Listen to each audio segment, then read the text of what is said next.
A shadow falls across the gilded halls of the monarchy. The once untouchable Prince Andrew now finds himself on the precipice of a chilling and unprecedented turn, facing potential private prosecution for alleged sexual assault, corruption, and misuse of public office. For decades, the corridors of power shielded a prince.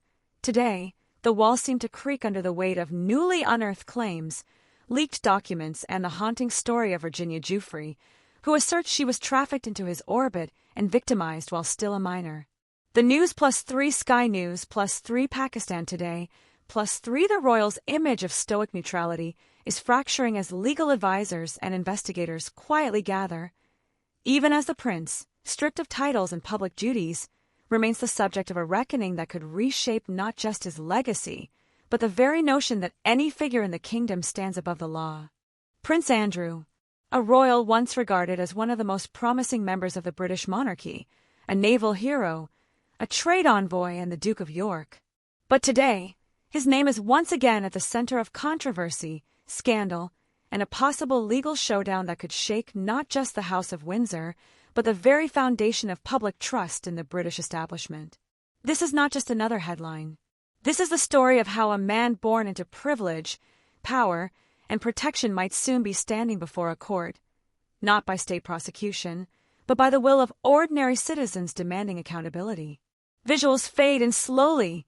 Clips of Buckingham Palace under grey skies, the Union Jack flapping weakly in the wind, slow-motion shots of newspaper headlines with bold fonts screaming, "Prince Andrew faces private prosecution." The narrator's tone tightens. Viewers, imagine this: a royal prince accused of sexual assault, corruption, and misconduct in public office. For years, these claims were whispered behind closed doors, dismissed as too sensitive, too explosive, too royal to touch. But now, those whispers are turning into formal legal action. The anti-monarchy campaign group, known as Republic, has made a bold move. They've instructed lawyers to investigate Prince Andrew and, if the evidence is sufficient, to move forward with a private prosecution, an act almost unheard of against a member of the royal family. The music intensifies slightly. The camera cuts between the group's public statements and archival footage of Andrew shaking hands at diplomatic events, smiling, representing the United Kingdom abroad. The narrator continues in a measured, investigative tone. Republic says its decision stems from frustration with what it calls a weak and inadequate response from both the legal system and the political establishment. In their view, too many powerful people have looked the other way for too long. Graham Smith, the CEO of Republic, told reporters that the authorities and even the monarchy itself appear unwilling to hold Andrew accountable. His words were sharp, direct, and emotional. "If not us, then who?" he said, calling the move a devastating indictment of Britain's criminal justice system. Now pause for a moment. Here's a question for you, the viewer. Do you believe that members of the royal family are treated equally under the law? Or does the weight of the crown still cast a long shadow over justice? Leave your thoughts in the comments, because this case, if it proceeds, could redefine what accountability looks like at the highest levels of power. Cut to slow-motion footage of Virginia Giuffre, the woman whose name has become synonymous with the scandal. The narrator's voice lowers slightly, introducing the central figure.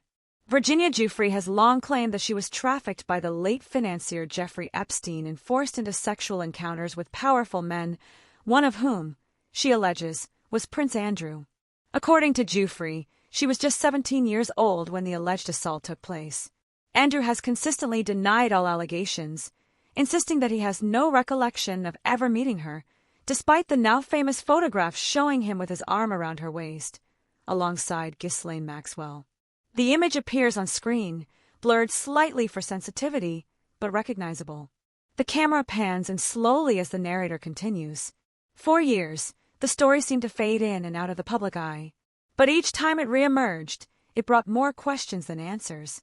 Why was Andrew so closely associated with Epstein, even after the financier's first conviction? Why did he spend nights in Epstein's Manhattan mansion after his release? And why did the royal family appear so determined to keep the Duke of York out of the public spotlight rather than push for transparency? Now, with this private prosecution effort, those old questions are resurfacing, but this time, they're accompanied by new and serious allegations. The Daily Mail reports that Republic's legal focus includes not only the sexual assault accusations but also claims that, during his time as an official UK trade envoy, Andrew may have misused his position and pressured royal protection officers to investigate Giuffre's background.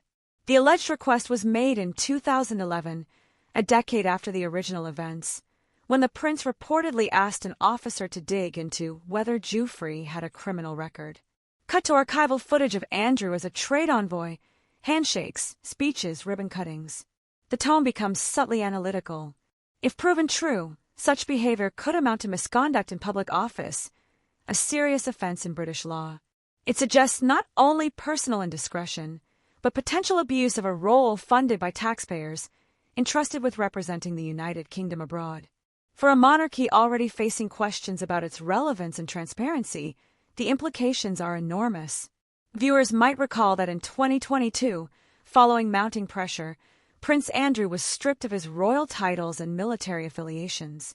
He no longer represents the crown and has effectively been erased from royal life. Yet despite these symbolic measures, Republic argues that no real justice has been served. Their goal, they say, is simple: equality before the law. Imagine the optics: an organization of ordinary citizens stepping up to do what they believe the police and the government have failed to do. It's both a legal and symbolic challenge to centuries of monarchy. The visuals shift to black and white photos of past royal scandals, from Edward VIII's abdication to the controversies surrounding Princess Diana, as the narrator provides context. The British royal family has faced many crises, but few like this. In the 21st century, the monarchy has worked tirelessly to project an image of modernity and moral authority. Yet the Andrews saga has reopened wounds and raised uncomfortable questions. How does an institution built on heritage, secrecy, and privilege respond to accusations that strike at its moral core? At this point, the narrator slows down, inviting reflection. Let's consider what a private prosecution actually means. In the UK, this legal mechanism allows individuals or groups, not the state, to bring criminal charges against someone. It's a rare process, often used when the public authorities are seen as unwilling or unable to act. For Republic, this is both a statement of frustration and a test of the system itself. Can justice truly be achieved when the defendant is not just a man but a prince? Midway through the video, the tone becomes more interactive. The narrator asks directly, "What do you think about this unprecedented move? Is Republic right to take justice into its own hands? Or should such sensitive matters be left to official law enforcement?" Comment below, and if you want to stay updated as the story unfolds, make sure to like this video and subscribe, because we'll continue to follow every development in this evolving case. The visuals now cut between legal imagery, courtroom sketches, lawyers reviewing documents, and footage of police stations. The tension grows subtly as the narrator continues. According to reports, Republic has begun formal consultations with legal experts, gathering evidence and assessing the viability of a case. They're building what they describe as a principled argument for justice, not just for Virginia Giuffre, but for victims of abuse everywhere, and for citizens who believe in the integrity of public office. Graham Smith's statement was uncompromising. He said, "It's a cause for concern that so many people believe, rightly in my view, that the royals are not treated equally in law. Equality in law is a basic tenet of democracy." His words have struck a chord, resonating with a public increasingly disillusioned by scandal and privilege. Cut to footage of Londoners being interviewed on the street. Some express anger, others disbelief. One voice says, "If it were anyone else, they'd have been charged by now." Another adds, "It's time the monarchy faced the same scrutiny as the rest of us." The narrator builds the story's emotional tension. For Prince Andrew, the stakes couldn't be higher. Although he settled a civil lawsuit with Giuffre in 2022 without admitting liability, this new development reopens a chapter many believed was closed. Unlike civil cases, a criminal prosecution, even a private one, could lead to far more severe consequences. It could also compel testimony, reopen investigations, and reveal documents that have long been sealed from public view. The scene transitions to the halls of Westminster, symbolizing the political ripple effect.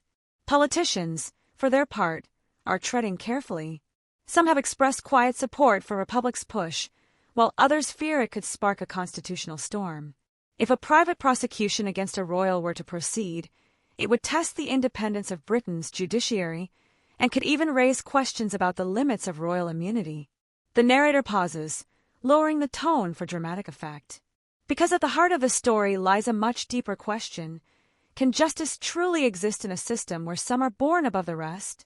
The visuals cut to a close-up of the scales of justice, flickering candlelight, the sound of a ticking clock.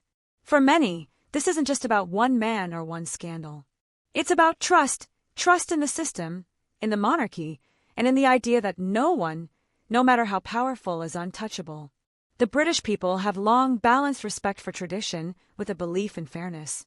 But as more scandals emerge, from financial dealings to personal misconduct, the balance appears to be shifting.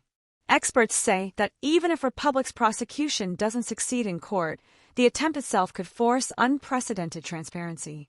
It could compel public institutions to explain why previous investigations stalled or why certain individuals appeared shielded from scrutiny. The camera slowly pans to the gates of Buckingham Palace as tourists watch quietly. The narrator's voice carries a note of melancholy. Prince Andrew, once seen smiling beside world leaders and celebrities, now lives in near-complete isolation from royal duties. His name has been removed from official palace communications. His patronages are gone, yet the ghost of the past refuses to fade. The palace remains silent, issuing only brief, carefully worded statements whenever his name resurfaces in the headlines. Cut to archival footage of his infamous BBC Newsnight interview, where he claimed he couldn't sweat and denied meeting Joffrey.